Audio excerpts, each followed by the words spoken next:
ओम शांति। आज मीठे बाबा के मधुर महावाक्य है 14 जनवरी 2022। मीठे बच्चे, यह तन रावण की प्रॉपर्टी है। इसे रावण को देकर अशरीरी बन घर जाना है, इसलिए इससे ममत्व निकाल दो। प्रश्न: सारे सृष्टि को शांति और सुख का दान देने की विधि क्या है? उत्तर: सवेरे सवेरे उठ अशरीरी होकर बाप की याद में बैठना, यह है विश्व को शांति का दान देने की विधि।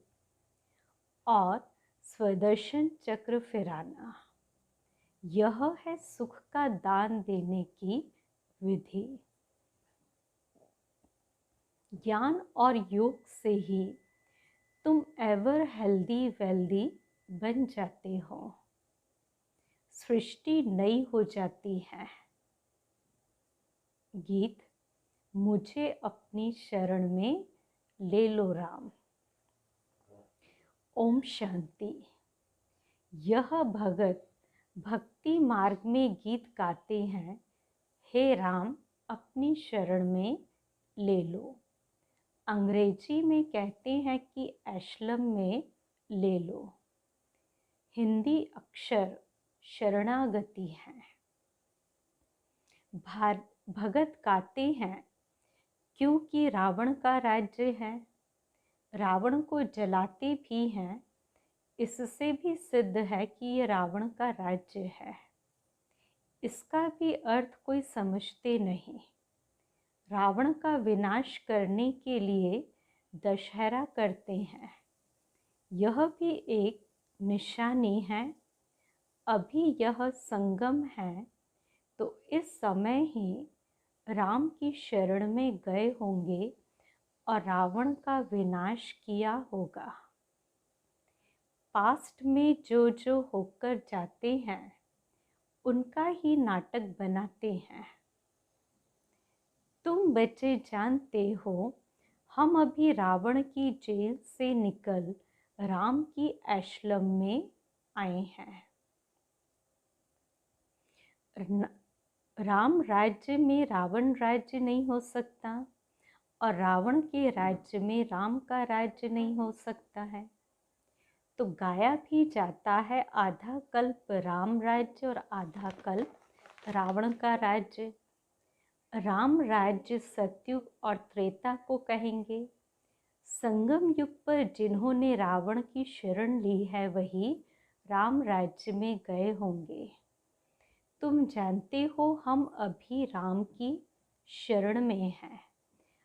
यह सारी दुनिया एक टापू है, चारों तरफ पानी है, बीच में है टापू। बड़े बड़े टापू में फिर छोटे छोटे टापू भी हैं। अब तुम बच्चों की बुद्धि में है, तो रावण राज्य सारी दुनिया पर है। कब से शुरू होता है? समझाया जाता है, आधा आधा है। राम राज्य में सुख ब्रह्मा का दिन, रावण राज्य में दुख अर्थात ब्रह्मा की रात। आधा कल्प सोजरा तो आधा कल्प अंधियारा।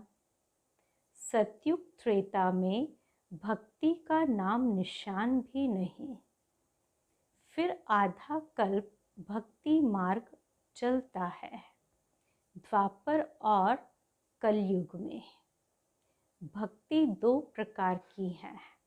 द्वापर में पहले पहले अव्यभिचारी भक्ति होती है और कलयुग में फिर व्यभिचारी भक्ति बन जाती है।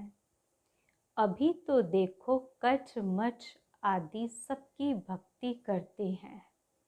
मनुष्यों की बुद्धि को सतो प्रधान, सतो रजो तमो होना ही है। इन स्टेजेस से पास होना है। बाप समझाते हैं, तुमने अभी राम अथवा रावण की गोद ली है। ईश्वर को बाबा कहते हैं। जब वह फादर है, फिर फादर को सर्वव्यापी कहना यह कहाँ सुना। कहेंगे फलाने शास्त्र में व्यास भगवान ने लिखा है। तो बाप समझाते हैं, सर्वव्यापी के ज्ञान से तुमको कुछ भी फायदा नहीं हुआ है। सद्गति देने वाला जरूर कोई चाहिए, वह जरूर दूसरा होगा। सद्गति देते ही हैं गॉड फादर। यह तुम्हारा ईश्वरीय जन्म है।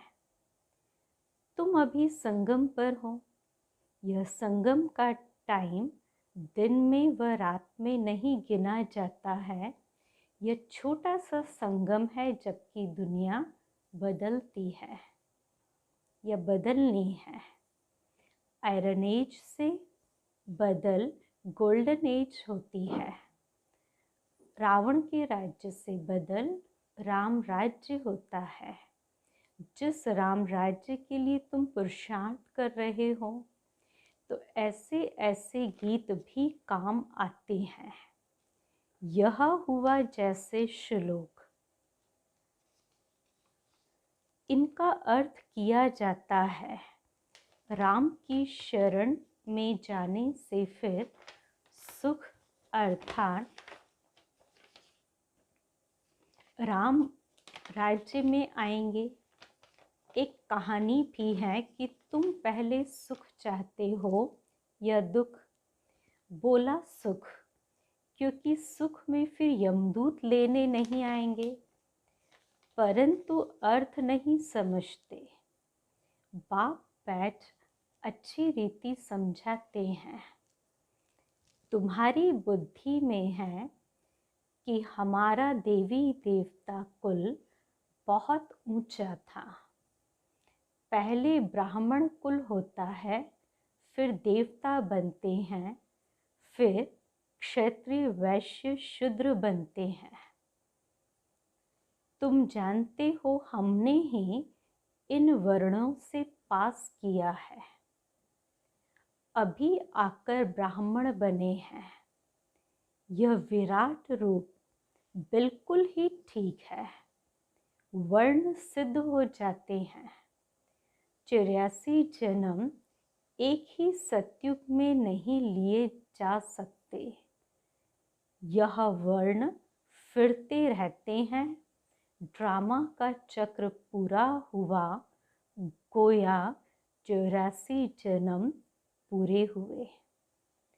चक्र तो लगाना ही है, इसलिए दिखाया जाता है दैवी वर्ण में इतना समय और क्षत्रिय में इतना समय।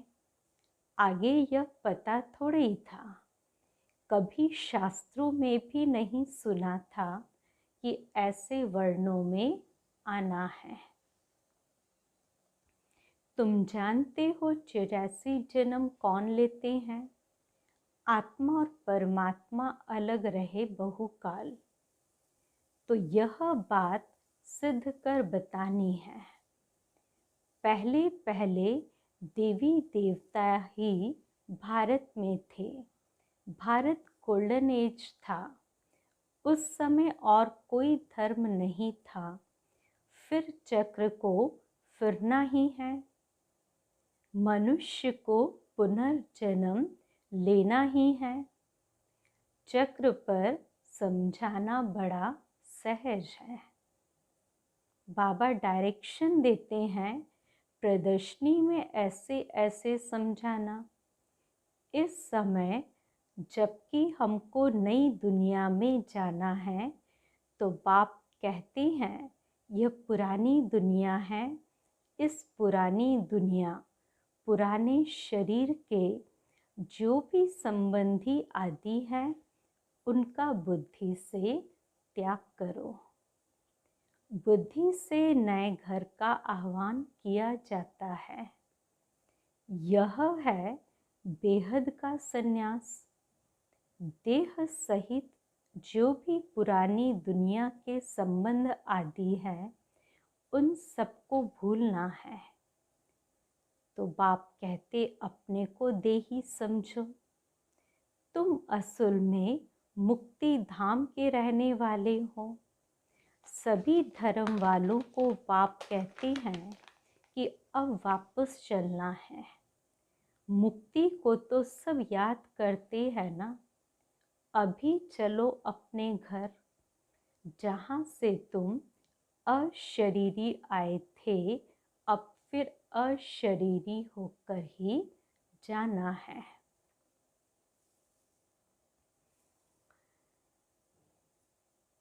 शरीर को तो ले नहीं जा सकेंगे। आए अशरीरी हो तो जाना भी अशरीरी है। सिर्फ कब आना कब जाना है, यह चक्र समझना है।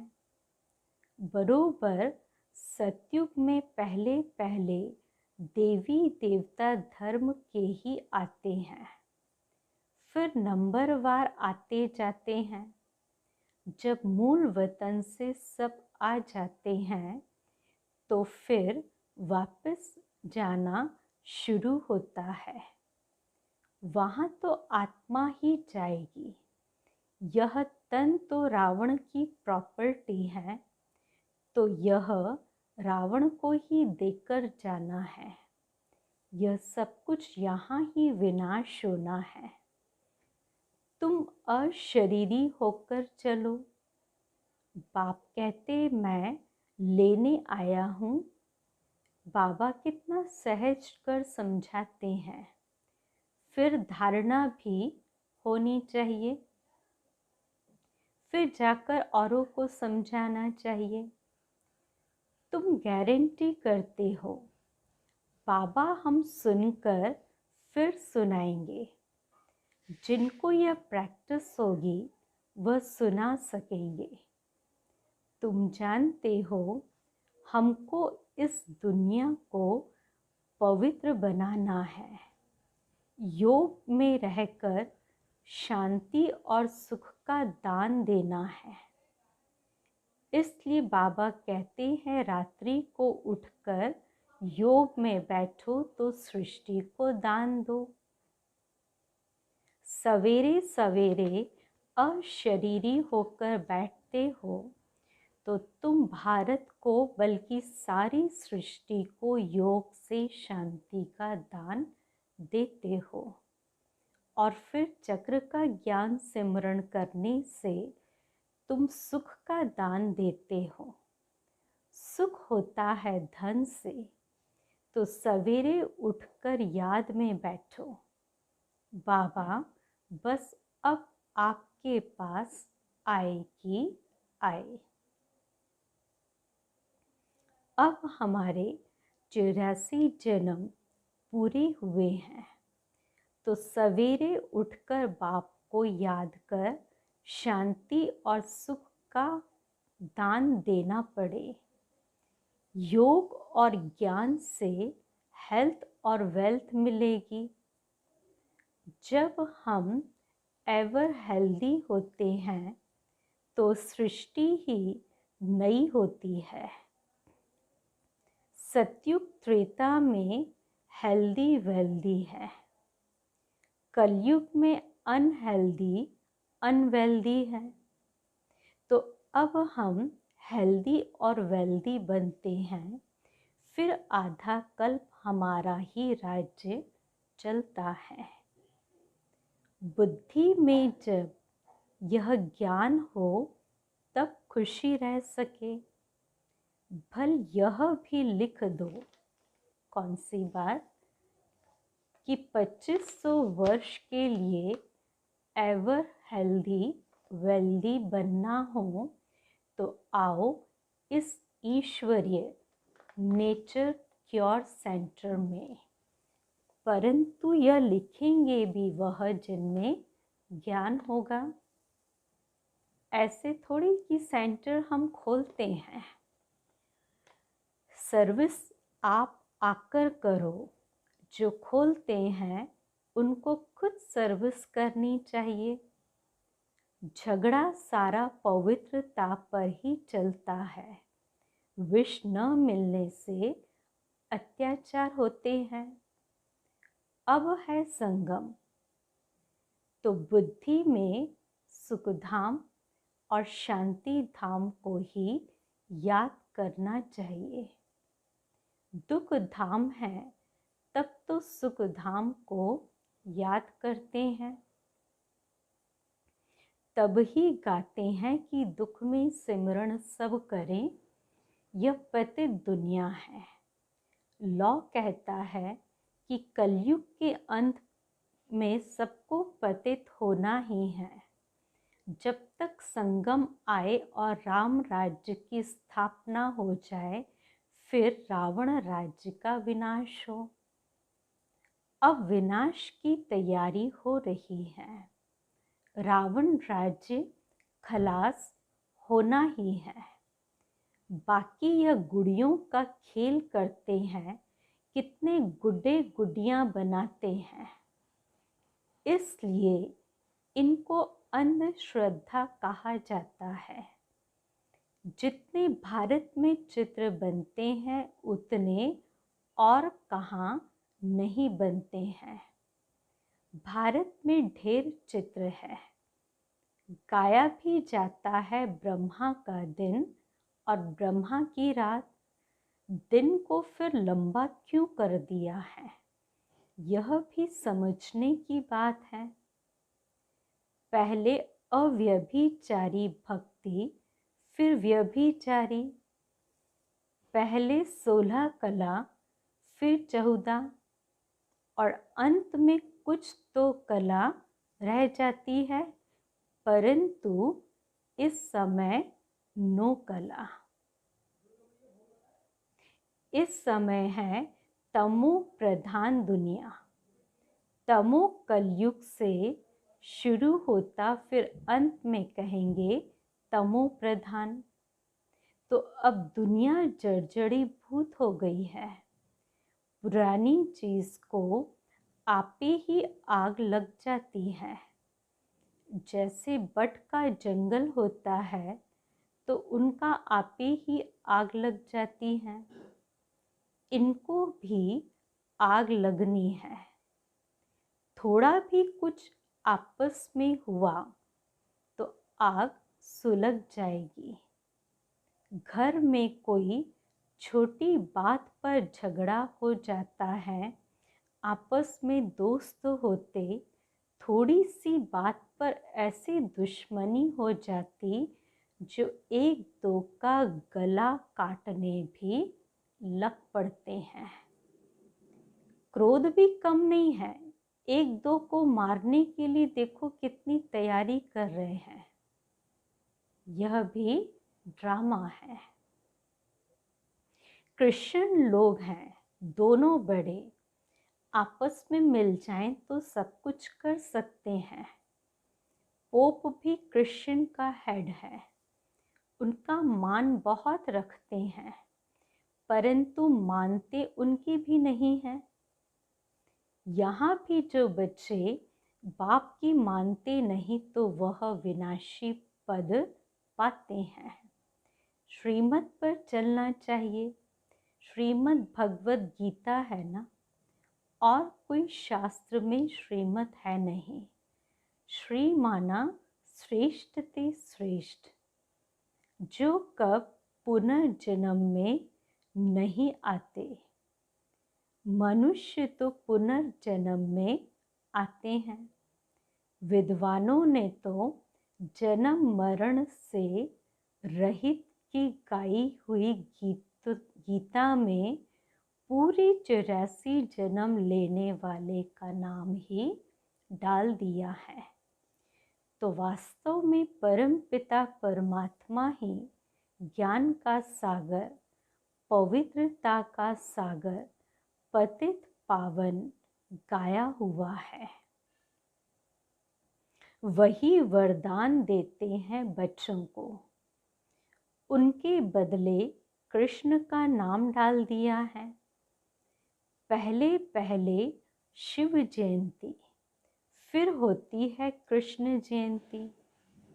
शिव बाबा आते हैं नई दुनिया स्थापन करने।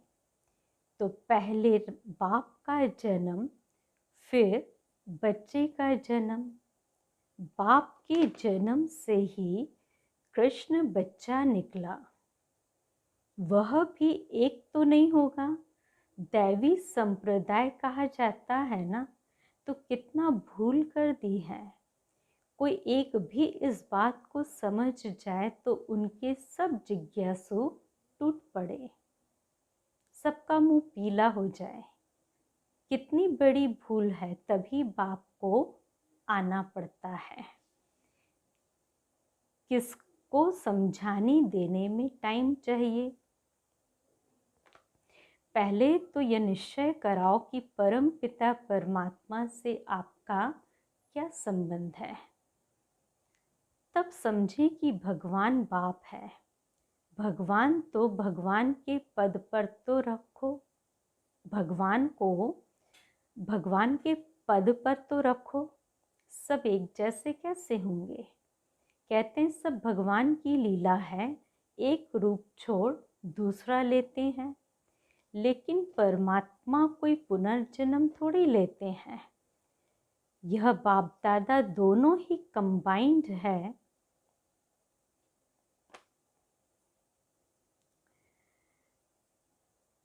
यह बाप दादा दोनों ही कंबाइंड हैं और बच्चों को समझा रहे हैं। बाप दादा का भी अर्थ किसकी बुद्धि में नहीं है। त्वमेव मातश्च पिता कहते हैं, ओ गॉड फादर भी कहते हैं।